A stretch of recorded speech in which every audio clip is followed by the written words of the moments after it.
Hello. Welcome to this part 2 of my thoughts and opinions upon the Call of Duty Black Ops 4 Blackout beta. In which I first wanted to state that I don't know what it was, but for whatever reason, somehow, the beta got worse in performance-wise. I mean, my god. In the beginning it was okay. I'm not sure if it was the amount of people that were starting to finally play it more and more, but it just got a big buggy mess at the end. It was less feeling like a beta, more like an alpha of how bad it was. I mean, seriously, it was, they apparently, for whatever reason, shut down the aspects of inviting people to join you in the game and stuff. I couldn't play with friends at all at the end of the beta. I could invite people and they say, well, you can still join off of them. I couldn't. Seriously, apparently they disabled that or something, or it was like a bug that made it impossible, but I couldn't join people. I only played solos because I couldn't invite or join friends. Seriously, it was a mess. I mean, it started freezing a lot for the reason, especially if you ever tried to interact in any way with the social aspects, you know, trying to see if you could invite friends, because didn't realize it until, like, I saw on the Twitter, like, they disabled it and stuff. It was just bad. I mean, bad. I mean, the freezing was so bad, it just seemed like it was, like they like it overused the process or something, like it overloaded it or something, like, because you'd quit it out and start up the game again, but you hear an audio like you were still in the menu, or if you were loading into the game, it would sound like you were loading in the game and you're hearing people shoot and stuff. It was weird. I mean, it got so bad one, I just couldn't stand it anymore because it froze again. I exited out and tried to pull up YouTube, and it wasn't loading up, so that's why I thought it was the aspects of them overloading the process or something, just like doing something to the Xbox itself. I mean, it also crashed. One thing they need to do, I'm not sure what it was, because it didn't seem like there was an option to shut that fucking announcer the fuck up, because there was times where I died because he's like, circle in closing here in 5 minutes. You know, it didn't. There was no 5-minute counter, but you understand what I mean. It was just, he was so loud and he just couldn't shut him up. And there was times where I'm trying to listen for footsteps, and it just, he comes on and just starts blabbering about so loudly. It's almost like if the plane was going over, which is, again, is another audio issue that needed fucking fixed. But yeah, if there's no way to shut the announcer up, it is going to just annoy and piss people off to the point I feel like there are people who can just maybe stop playing the game because they're trying to listen for footsteps and they keep dying over and over again because that dude just comes the fuck on. I'm not saying it's gonna be a thing, but there's a possibility of that. And before anybody says, well, there's this option in there, I looked throughout the options. There was like that, dynamic multiplayer audio thing, on or off, whatever it was, you know, and I had it off the whole time, and the dude was still fucking talking. So if that's the option, it's a buggy thing that doesn't work, and it needs working. The inventory system was a buggy mess as well. It was a buggy mess. Like, there's this thing where there's like a crosshair or like a mouse that they should have like either remove, because, you know, I can move around the menu with the D-pad much quicker, or fix it because it kept moving on its own, and it's like they're in the inventory system when you bring up your menu. So if they bring in the inventory system, like if you're opening a box or opening up a body crate, you know, you just kill somebody, you open up and looting them. Instead of it being that D-pad where it's just like shit's moving around on its own and you're hitting the D-pad and nothing's happening, you know. Either fix that shit or bring us the looting system that's from PC, where it brings up like the basically almost the PUBG menu where it's like there's like slots for everything there and stuff. So yeah, they need that to be fixed in some way or another, or, you know, improved in some way. There's this zombie boss in the graveyard section, at least from what I can tell. It's like I think because there's like instead of the crate blue light you see of like the mystery box, there's orange red light there, and there's like now this zombie boss. And from what it seems like, from what I heard from other YouTubers, is it takes a lot of ammo to do it in squads, and it seems like it is a team-based thing to try and kill. But seriously, I unloaded so much the first time I ever interacted with it, like the only time I interacted with it, because it's just so overpowered in solos. Seriously, the fact that I put like 3 full clips of an AR into it, a couple of the of a sniper, not the 50 cal, but the 338 one. I put a couple shots in that. Fucking the grenade that like it's kind of like the 9-bag of frags. Did that on him. I threw a tomahawk at his ass. It's like seriously.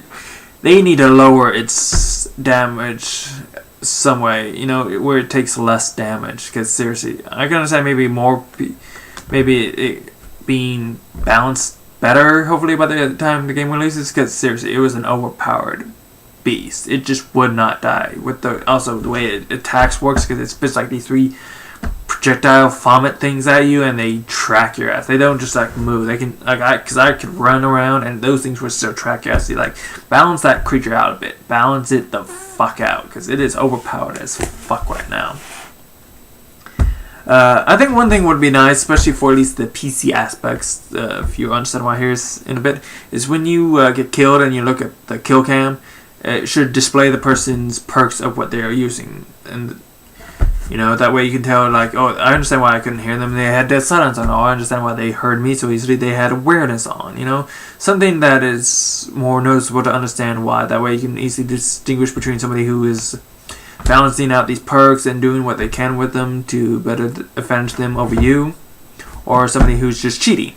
That's hence why I say the PC version, because you never know what cheating's going on there and stuff, because I don't play PC, I play Xbox, but something to better acknowledge yourself, especially that way you can also understand, like, oh, that's how he did that stuff, maybe I'll do that stuff next time. Because they, like, when my closest game to a win was when I was just second place, unfortunately, there was a guy that killed me, and I looked at the kill cam, and the one thing that needed fixing is the fucking map there, but I saw on the map that he had a sensor dart, so he knew where I was so easily. I was like, oh, lucky you, motherfucker, lucky you. Because I would have probably had an advantage over him if he didn't have the tracer dart. I keep saying tracer, it's the sensor dart, I think is what it's called. But yeah, add the aspects of knowing what perks they had going on, as well as shrink that map a bit. I understand it being a bit bigger so you can tell what's going on there, but shrink it a bit if you would. It's like, it takes almost half the fucking screen. Seriously. It's huge. That's what she said. I had to get out of there. Yeah, the crashing thing. Like, seriously, they need to work. They're going to have that little circle mouse thingy on the Xbox here. Fix that issue where it's moving on its own. Because especially when I was like looking at my inventory and trying to switch stuff around and the thing is moving on its own, you're screwing me over on fucking time, because you need to do your inventory and your switching and everything getting working the way you want it as quickly as possible. Because that could be the difference between life and death. And I've died because of that sometimes. Seriously. Fucking fix that shit. So one thing I feel needs a bit of rework as well, as I originally called out the 9-bag. I think that needs a bit of a nerf, because seriously, that thing almost, like, if you get flashed by it perfectly, you're just disabled for 5 seconds flat, and like 1 to 2 seconds is the difference between life and death, dude. If you can get down to like, say, 3 seconds maybe, it'd be okay. But the fact that it can, like, just like, I mean, like fully, like 1 1000, 2 1000, 3 1000, 4 1000, 5 1000, like seriously, it just it fucks you over for a good period of time. It needs a bit of balance work there. It's just a little overpowered right now. It's a little overpowered. I think it needs some reworking, especially in the aspects when you're having it used against you in solos. But back to the perks. The perks are cool. I like the perks, and the guns and the ammo work kind of like Fortnite. I think I described that before. Like you pick up a gun, you have a clip in it, and the ammo accumulates the way in which it does in Fortnite. It's not like in PUBG where it like takes up inventory space. It accumulates up to at least gun bullet wise 200. I'm not sure about the some of the bullets though, like the sniper bullets or the shotgun rounds or the rockets, you know, what they accumulate up to. But at least with the average, you know, SMGs and the ARs, they go up to 200. I think the shotguns does as well as maybe the pistol ammo, but I think the rockets are probably lower. But yeah, also with the aspects of inventory, the equipping item stuff, it's good and bad at the same time. It's good where it's like you can just look at the ground and equip items, but getting them off your guns onto another gun that you want it on, it's a bit time consuming. It needs to be utilized a bit quicker, you know.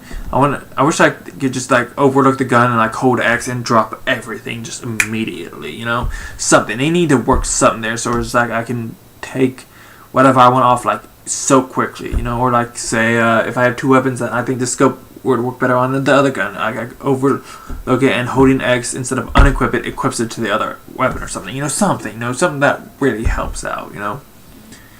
But like mostly that crosshair thing that needs work, dude. I hate how it just kept moving on its own, dude. Just like it's like I stopped go the controller and it just like.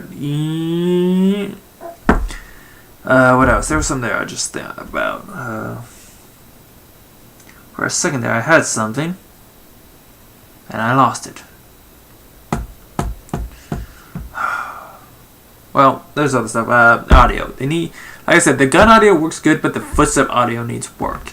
The fact that I could like be in the bunker under Nuketown and hear footsteps of people just run around so much above me, just the audio on footsteps need a bit of work. Like especially since they're like, you can hear your own footsteps so much more than you probably could hear other people's footsteps when you're running and stuff. Like you need to work on the footsteps audio in some way. It really needs work, as well as the aspects of the plane. As I said before, like the plane audio, it's so loud. It seems like the plane itself is above the height on which it's in PUBG, and it's just, you can hear that thing like it's next to you. It's so fucking loud. It's just like if you were in the red zone in PUBG, but instead of a bomb just cracking down and just hear the and you just go away, and you hear boom, boom, boom. You just hear boom, constantly. It's so loud and just fucks you over. It needs work as well. The zombies are good dynamic, but I think their reach needs to be pulled back, because seriously, you could be like 5 feet away from them and they can still smack you. So now it's like their hit registration that gets it's a bit of a distance. It needs work. It needs work itself. But yeah, that's about it. As I said before, the indicators between a person and a vehicle / equipment needs to be distinguishable. Like I said, like I've heard, like they get to where you're shooting somebody, it's a red X, whereas it would be a white X with a person or vice versa. Like just something that is distinguishable. Maybe when you're hitting a vehicle, it's a circle instead of an X. Something that distinguishes it. Maybe that way, you're like, okay, I'm hitting the vehicle and not the person, because as well as I've heard about the armor. Yeah, the armor itself needs work. Like they need to balance it a bit better, as well as finding it a bit. Some needs to work there, because like I heard, like what's understandable is like if you get in a fight and somebody shoots you enough, your armor will break just so easily. It's just the armor breaks too easily, as well as the damage amount between each armor, it seems high. Like if you're a level 1 or like have no armor and you're going up against a level 3, 9 times out of 10 they're gonna kill you, because they have that armor that's like makes them just take like a third of their damage or some shit. Dude, it's insane. Yeah, good game and all, but there are a ton of issues that need work. A ton of issues. But let's see. We'll see when it comes out on day 1. See how well it works. See if my predictions are correct about how it's going to be a buggy, at least connectivity wise mess. We'll see. But I don't know if once it's truly good and balanced and works well, it is just going to be a good fun game. And like I said with my previous my thoughts on this is like, if they had this mode as by itself a game, instead of it just being part of this overall Call of Duty game, it would make so much bank. If they sold it off on the side as $15, they would make so much money. Have it to where it's like there's just cosmetics you can purchase, whatever and stuff. Just leave the aspects of any new maps or anything not with a paywall. That way it doesn't really fuck over the player base. You don't like split up the community and stuff, and have it to where it's like a lot of people who actually do have the DLC maps just queuing up for hours on end because not many people bought it. Don't have that. Stop doing that season pass stupid shit and putting maps behind paywall. It's an old business tactic that is dead because of what business tactics there are for video games nowadays with microtransactions and loot boxes. And I know people hate them, but as I said it before, like, which would you prefer, microtransactions or season pass DLC? Splitting community shit up. Would you want them to make money and put out maps where everybody can play them with microtransactions, or do you want no microtransactions and them doing season passes? Because these businesses are going to do what they can to make what money they can. And granted, this may seem like you hate one or the other, and you don't, or for the most part hate both, and you don't want them to be that way. It's a business, and they want to make money, so they can keep the doors open, keep people employed, and pay them and whatnot. Which would you prefer? Because it's an option. What would you want? Microtransactions, season pass. And I feel it's better with microtransactions because there you have more of a choice than what you do with season pass and DLC. So yeah, hopefully they do the microtransactions. Sorry, they do stuff with like I can't speak. Damn it. They do stuff with microtransactions over DLC with Blackout. Don't have it to where it's like there's any maps behind a paywall if they do new maps and stuff. Be like PUBG. Be like PUBG, where the maps are just coming out and everybody can play them. Be smart about that. Be smart. Yeah.